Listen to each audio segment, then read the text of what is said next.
Hey guys, welcome back to the channel. It's WinterhelmGames. We're back with a bit more Twisted Tales. So there's a few now that he's done up so I can start going over them from over the summer and into the autumn and keep them going every couple of weeks. So this one is 5 spine-tingling night shift horror stories. Now, I did night shift myself as security guard and different things, so it's good to get into these aspects, especially some of the security guard ones that he does. Hopefully get a few more of those kind of stories up. But yeah, we'll see this. This goes about 16 odd minutes or so. So we'll pause in between each story and see what I think. But like and subscribe if you enjoy this type of content. Head over to Twisted Tales, give them some love and let them know that I have sent you across. And like and subscribe to them as well. Let's get into it. Working at a convenience store was never in my plans, but after months of job hunting, I was grateful to secure a position at a small 24-hour store. As a recent college graduate with a degree in engineering, it wasn't the dream job I had envisioned, but it would suffice for the time being. I eagerly anticipated my first night shift. Being a night owl, the prospect of a quiet and peaceful shift appealed to me greatly. Mrs. Thompson, my manager, gave me a brief tour of the store and showed me the ropes before leaving me to manage the store solo as soon as dusk settled in. It didn't take long for strange things to start happening. The lights flickered sporadically, sending a chill down my spine. Sorry, you managed though that you would understand, you would expect, if especially I don't know what it's like in America. Maybe he's gonna let me know if there's any Americans watching, or anywhere around the world really, I suppose, but mainly in the UK and Ireland. You always have someone showing you the ropes, not just here's the first hour and then right, you can crack on the rest of the night. You have to understand if someone's a brand new employee, you know, you have to be able to see whether if they're trustworthy or not, especially leaving with cash and all sorts. So normally you expect to be shadowing someone through your first couple of night shifts with someone before you get left alone. But again, not sure what way it works in other countries. But anyway, continue. Brushing it off as an old wiring issue, I focused on stocking the shelves. However, as the night progressed, the odd occurrences escalated. Sounds of things shuffling and moving about echoed from the storage room, yet every time I investigated, no one was there. The sensation of being watched lingered, making it difficult to concentrate. Frustrated, I attempted to distract myself with a magazine. Minutes passed, the silence becoming suffocating. I tried calling Mrs. Thompson, but it went straight to voicemail. Deciding on a coffee break to stay alert, I retrieved my mug from the storage room where I had left my backpack. Upon opening the door, my heart nearly stopped. A figure in all black wearing a warlock Halloween mask and brandishing a knife stood before me. "Don't make a sound," he whispered menacingly. Fear gripped me as I envisioned the worst. He advanced, laughter dripping with malice. Panic surged as he demanded all the cash from the register. Realizing resistance was futile, I complied, handing over the money. The sight of fresh blood on the knife's edge intensified my terror.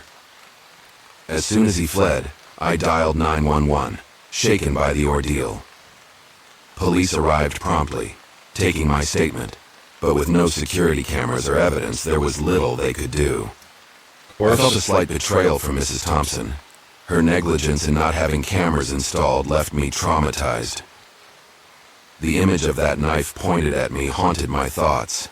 It was a true horror story unfolding in the very store I had innocently started working in. I never returned for another night shift, haunted by the memory of that terrifying experience. Yeah, short and sweet. But yeah, as I was saying, it's a bit odd that you'd be left to your own devices in the very first night you're starting without having someone at least there to show you the ropes and what you do during the night and the procedures of that place. But anyway, there we are. So, and not having any cameras installed, especially in the stockroom, they're just inviting trouble. I was working the midnight shift at Mercy Hospital. It was during my last year in college and I needed to work 2 jobs to make ends meet. So I took on the night shift at the hospital, thinking it would be a quiet and uneventful job. The first few weeks were just that, quiet and uneventful. I would arrive at the hospital when the moon was high in the sky and the city was asleep. The halls were dimly lit, casting long shadows that seemed to dance in the flickering light. But then, one night everything changed. I was making my rounds, checking on patients and ensuring everything was in order. That's when I saw him, a young boy, no older than 7 or 8, standing at the end of the hallway. At first I thought it was just my tired mind playing tricks on me. But as I got a bit closer, I realized that this was no ordinary child. His eyes were hollow, devoid of life, and his presence made the hairs on the back of my neck stand up. I nervously said, "Hey kiddo, are you lost?" But the boy didn't respond. Instead, he slowly turned and walked down the hall, disappearing into the darkness. I brushed it off as exhaustion, thinking I was just imagining things. But as the nights went on, I kept seeing him, always in the same spot, always silent, always vanishing before I could reach him. I would ask my colleagues if they had seen the boy, but no one else had encountered him. It was like he was only there for me to see. One night, curiosity got the better of me. When he appeared again, I followed him down the hall, determined to find out who he was and why he was at the hospital. But no matter how fast I walked, he always stayed just out of reach. It wasn't until I mentioned the sightings to one of the nurses that I learned the truth. She looked at me with a solemn expression and told me that a child had died during the day shift a few weeks ago, a young boy who had been battling a serious illness. My heart sank as I realized who I had been seeing all this time, the boy's ghost, unable to find peace even in death. I was overwhelmed with sadness and unease. But why was he appearing to me? What did he want? One night, as I made my rounds, I felt a cold breeze pass through the hallway. I knew he was there, watching me from the shadows. "Is there something you want to tell me?" I whispered into the darkness, my voice trembling. And then, for the first time since I had seen him, the boy spoke. His voice was soft, but I heard every word. "I just wanted someone to know I'm still here," he said, his tone filled with longing. Tears welled up in my eyes as I realized the depth of his loneliness. He was a child who had passed away too soon, and now he was trapped in this limbo between worlds. "I'll remember you," I promised, my voice choked with emotion. "I'll make sure people know you're still here." With that, the boy's ghost faded away, leaving me alone in the quiet hallway. The next morning, I spoke to the hospital staff about what I had been experiencing.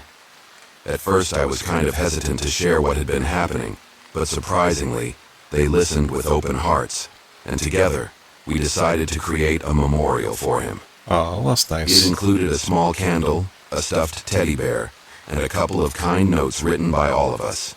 From that day on, I never saw the boy's ghost again, and I'd like to think that he found peace, knowing that he hadn't been forgotten. Oh, well, that's nice. I know they're kind of short and sweet so far, but that one was nice at least, that they can find peace and know that they'll not be forgotten. It is it's sad when this obviously a child is too young, taken well before their time. But at least it has a warming ending to it, I suppose. So we'll go on to number 3. Let me take you on a chilling journey from my nights as a paramedic. Working the night shift can bring its fair share of eerie encounters, but nothing prepared me for the night we responded to a call in the seedy part of town. It was a typical night. My partner Jake and I were cruising through the quiet streets, ready to respond to any emergency that came our way. The radio crackled to life, dispatching us to a single car accident in the outskirts of town. We arrived at the scene, the headlights illuminating the twisted wreckage of the car. The driver's side was crumpled, and it was clear that whoever was inside had suffered severe injuries. Jake and I rushed to assess the situation. Unfortunately, it was too late for the driver. He was slumped over the steering wheel, lifeless. It was a grim sight, but we had seen our fair share of tragedies. As we were securing the scene and preparing to call for backup, something caught our attention. A faint whisper, barely audible over the sound of the night breeze. I exchanged a puzzled glance with Jake, wondering if we were imagining things, but then we heard it again, clearer this time, coming from the direction of the nearby woods. "Did you hear that?" Jake whispered, his voice filled with unease. I nodded, my heart pounding in my chest. We knew we had to investigate. It was our duty to ensure there were no other victims in need of help. Leaving the car accident behind, we ventured into the dark woods, our flashlights cutting through the shadows. The whispers grew louder, more distinct, as if they were beckoning us deeper into the forest. With each step, the atmosphere grew more unsettling. The trees seemed to close in around us, their branches reaching out like gnarled fingers. Without a doubt, it felt like we were intruding on something not meant for our eyes. Then we saw a figure standing among the trees, illuminated by the pale moonlight. It was the driver from the car accident, but something was off. His form flickered and wavered like a ghostly apparition. My heart raced as I realized we were face to face with a spirit, a restless soul trapped between the realms of the living and the dead. The ghostly figure stared at us with dark, hollow eyes, his presence scaring the living crap out of us. Jake and I stood frozen, unsure of what to do next. The ghostly figure spoke, his voice a chilling echo in the night. "Why did you leave me?" he whispered, his words filled with sorrow and accusation. I felt a lump form in my throat, unable to find words to respond. Jake, ever the composed one, took a step forward. "We're here to help," he said, his voice steady despite the unnerving situation. "Is there something you need?" The ghostly figure's form flickered again, as if struggling to maintain its presence. "Help me," he said, his voice growing fainter. "Where am I? What happened?" I could feel the weight of his words, the sadness and desperation in his voice. But before we could offer any further assistance, the figure vanished into thin air, leaving us standing in the darkness. We returned to the crashed car, shaken by our encounter. We called in the situation and waited for backup to arrive, but never mentioned what we experienced in the woods. But even as we left the scene, the echoes of the ghostly figure's voice lingered in my mind. Thankfully, that was the first and last time I experienced anything like that, and I kept working as a paramedic for a few more years after the incident. Jake, however, well, he quit just a few days after. My partner, my girlfriend, is actually training to be a paramedic at the minute. Although she hasn't experienced anything like this or anything interesting as such yet. Just the usual run-of-the-mill things day to day, different calls and different things. But it'd be odd to think how you would react in that situation at all, regardless if you were working or not. But let me know what you think and what story you like so far. So let's go on to number 4. This happened a good while ago, when I was working at the front desk at a hotel. It was a regular evening shift, nothing out of the ordinary. The lobby was quiet, the air filled with the faint hum of the heater and the occasional shuffle of papers. I was busy sorting through reservations when the door chimed, signaling the arrival of new guests. I looked up and saw them, a couple, standing in the doorway like they had just stepped out of a noir film. They were dressed in dark clothes, their faces obscured by shadows. Instantly, a chill ran down my spine. They approached the front desk, their movements slow and deliberate. The man spoke first, his voice low and gravelly. "We need a room for the night. We are paying cash," he said, his eyes fixed on me in a way that made me uneasy. I forced a smile, trying to ignore the knot of fear tightening in my stomach. "Of course. Let me check our availability." As I searched for an empty room, I couldn't shake the feeling that something was off about this couple. Their demeanor was too intense for a simple hotel check-in. Finally, I found a room and handed them the key. The woman's eyes lingered on me for a moment too long before they turned and disappeared down the dimly lit hallway. I tried to push the encounter out of my mind, chalking it up to nerves or an overactive imagination. But as the hours passed, strange things started happening. I heard faint whispers in the hallway, voices that seemed to echo from nowhere. Doors creaked open and shut on their own, and the air felt heavy, like a storm was brewing just beyond the walls. Yeah. I couldn't shake the feeling that the mysterious couple had brought something with them, something dark and sinister.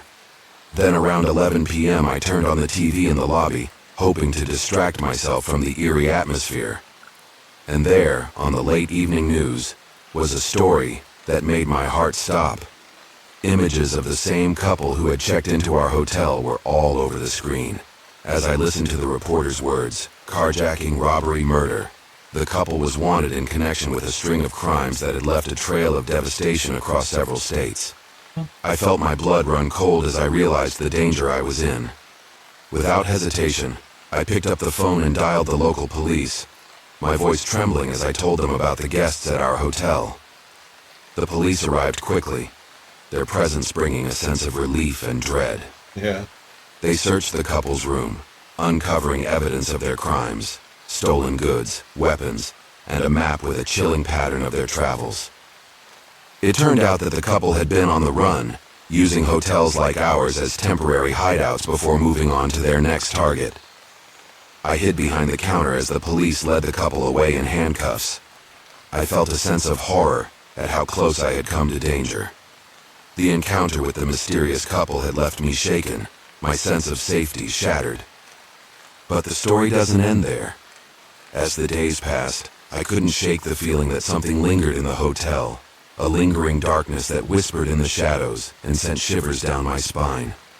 To this day, I wonder about the secrets that old hotel holds, and I pray that I never encounter guests as chilling and menacing as that mysterious couple ever again. Okay.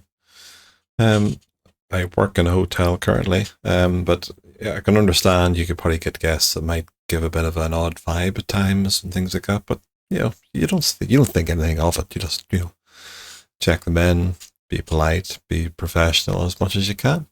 There's not an awful lot you can do besides that. But if you do see something like that, of course, then yeah, you're obligated to at least report it and get it sorted. Then but you can understand then the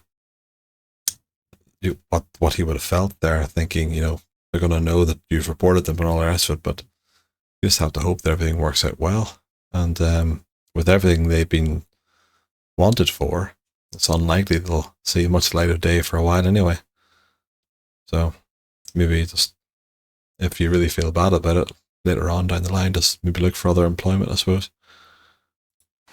Number 5. I was working as a 911 dispatcher, being a Okay, well it is story 5, but he's forgot to put 5 up instead.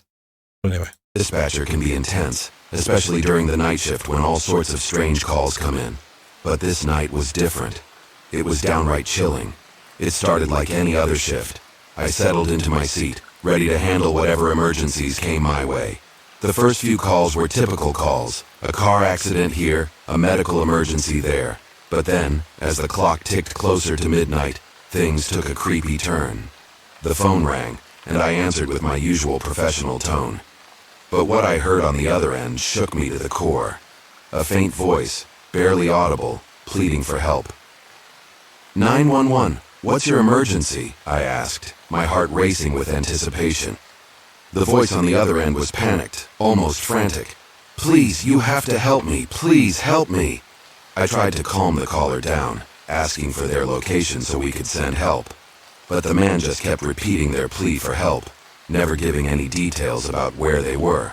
Before I could trace the call, it dropped. I frowned, feeling a knot of unease form in my stomach. I sat there for a minute, wondering what happened and hoping they'd be able to call back. But the night was just getting started. More calls came in, each one more disturbing than the last. One caller claimed to be trapped in a dark underground tunnel. Another said they were being chased by something inhuman. With each call, my sense of unease grew. It was like a dark cloud had settled over the dispatch center, casting a shadow of fear over us all. Then finally, the man called back, and this time the call lasted long enough for us to trace the location. But what we found sent a chill down my spine. The call had originated from the middle of a river. I stared at the screen in disbelief. How could someone be calling from a river? It didn't make sense. We dispatched emergency services to the location, but when they arrived, they found something that shook us all to the core. A body submerged in the water. We later found out that it had been there for over a week. I couldn't believe it. The person calling for help couldn't have made that call. They were already dead. The investigation that followed uncovered no leads, no suspects, nothing. It was as if the calls were coming from beyond the grave. To this day, I can't shake the feeling of dread that settled over me that night. I don't know what or who was making those calls, but one thing's for sure, I'll never forget that creepy night. The only logical thing would be that someone's came across it and tried to call it in, and was that panicked about what they've seen that they couldn't really tell much. But that's the only thing I can think of, I suppose, if you try to think rationally about that situation. But apart from that, yeah, you would think, it'd be something more spiritual or more supernatural in that sense. But they were quite good. Let me know what story you liked best, and I say head over to Twisted Tales, give them some love, and we'll continue on with a few more of these every week or every couple of weeks during the summer and into the autumn, and we'll keep going with them. So maybe I'll do another one for next week. We'll see. But keep an eye for these, as well as my sci-fi reactions and a couple of games that I do. And yeah, like and subscribe if you enjoyed, and I'll see you in the next one. Take care, folks. Bye.